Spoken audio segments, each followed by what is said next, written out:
श्री स्वामी समर्थ. श्री स्वामी चरित्र सारामृताचा आज आपण पंचदश अध्याय घेणार आहोत, म्हणजेच 15वा अध्यायाला सुरुवात करणार आहोत. चला तर सुरुवात करूया. श्री गणेशाय नमः. न लगे करणे तीर्थाटन, हृदयोदाधिक साधन, वेदाभ्यास शास्त्रज्ञान, मोक्ष साधना कारणे. अंतरी स्वामी भक्ती जडिता, चारी पुरुषार्थ येती घाता. पाप ताप दैन्य वार्ता, तेथे काही नुरची. वर्तत असता संसारी, स्वामी पद आठवी अंतरी. तया ते या भवसागरी, निश्चय तारिती समर्थ. सर्व कामना पुरवण, अंती दाविती सुरभुवन.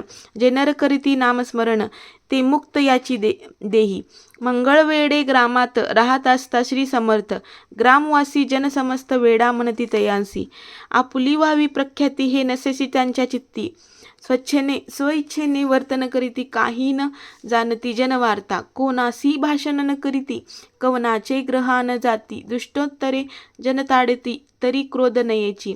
शीतोष्णाची भीती, नसेची जयांची या चित्ती. सदा अनरण्यात वसती, एकांत स्थळ समर्थ. सुख दुःख समान, सदा तृप्त असे मन.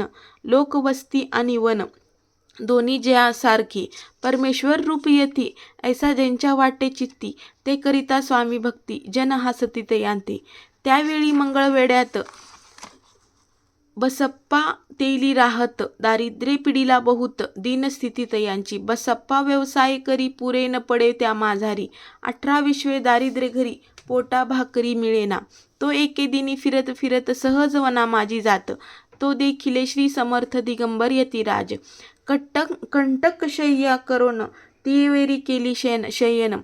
ऐसे नवल देखोन, लोटांगण घालितसे. अंतरी पटली खून, यती येश्वरास पूर्ण.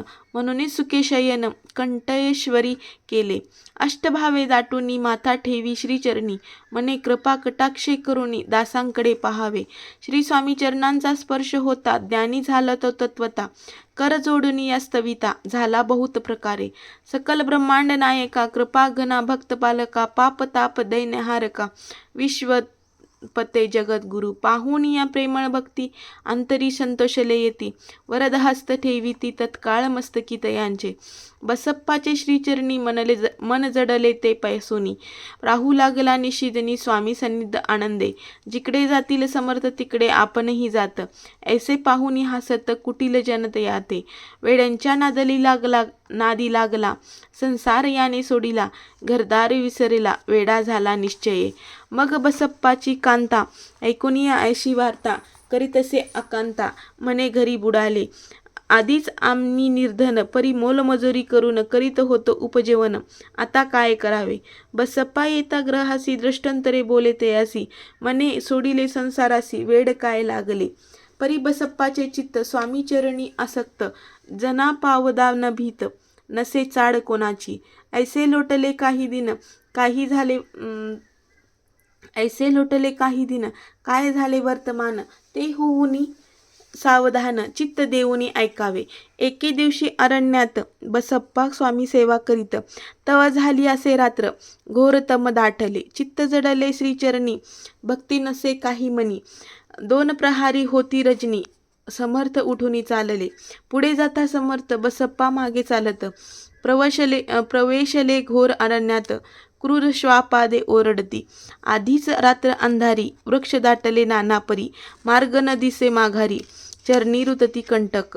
परी बसप्पाचे चित्ती, न वाटे काही भीती.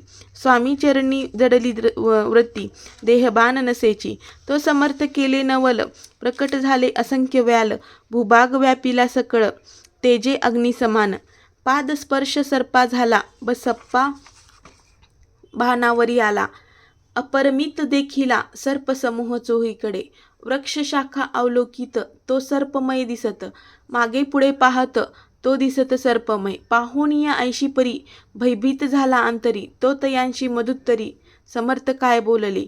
भिवू नको या समयी, जितके पाहिजे तितके घेई. न करी अनुमान काही, दैव तुझे उदेले.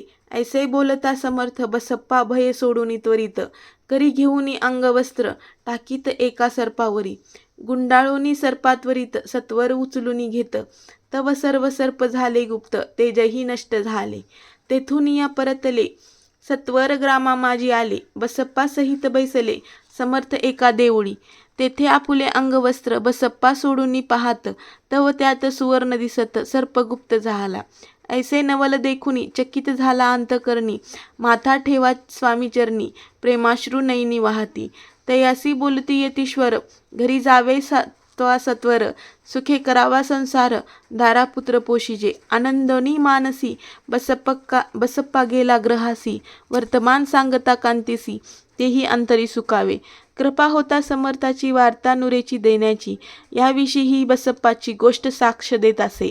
असतो बसप्पा भक्त संसार सुख उपभोगीत, रात्रंदिन श्री स्वामी समर्थ मंत्र जपे अत्यांदरे. पाप ताप आणि दैन्य ज्यांचे दर्शने निरसोन, जाय जे पदता रात्रंदिन प्रेमे विष्णू शंकर ध्याती. पुढे कथा सुंदर स्वामी सुतांचे चरित्र, मन करून या स्थिर सादर होऊन ऐकावे. इति श्री स्वामी चरित्रामृत सारामृत नाना प्रकथ कथा समृद्ध सदा परिसोत भाविक भक्त 15 अध्याय गोढा. श्री स्वामी चरणार्पण नमस्तु. श्रीरस्तु शुभम भवतु. श्री स्वामी समर्थ.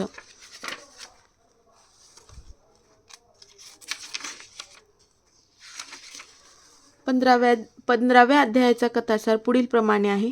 तीर्थाटन करणे, हठयोग आणि साधनांचा आग्रह धरणे, वेदाभ्यास आणि शास्त्रज्ञान हे जरी योग्य असले तरीही केवळ निस्सीम निरपेक्ष भावनेने स्वामी भक्ती केली असता 4 पुरुषार्थाची प्राप्ती होते. पाप ताप दैन्य यापासून मुक्तता होते. प्रपंच सागर पार करून मोक्षाचा पैलतीर गाठता येतो.